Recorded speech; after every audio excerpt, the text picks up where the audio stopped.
Normal అంటే నొప్పి ఎక్కువ ఉంటుంది, నార్మల్ అంటే భయం వేస్తుంది, ఇలాంటివి వాటితో first they go back.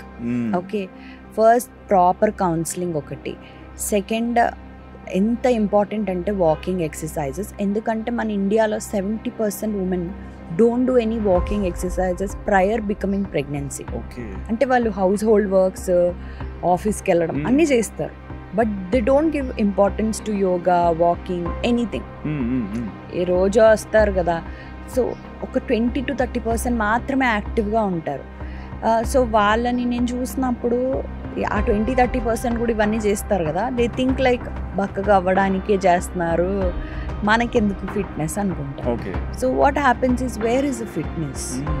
Second third ఏంటంటే మన పాత వాళ్ళతో కంపేర్ చేస్తే, సో పాత వాళ్ళకి they use to have Indian toilets. So squatting కానీ అది ఫ్రీక్వెంట్గా ఉండేది. సో మనం ఇప్పటికి వచ్చేసరికి we're not even, as I said, no exercise, no walking, no squatting, not ఊర్వడాలు ఉండట్లేదు, మాపింగ్, కొంచెం గారాబం చేస్తారు. యా, ఎవ్రీథింగ్ ఇస్ చేంజ్, అంటే లైఫ్ స్టైల్ చేంజ్ అయిందని చెప్తున్నాను.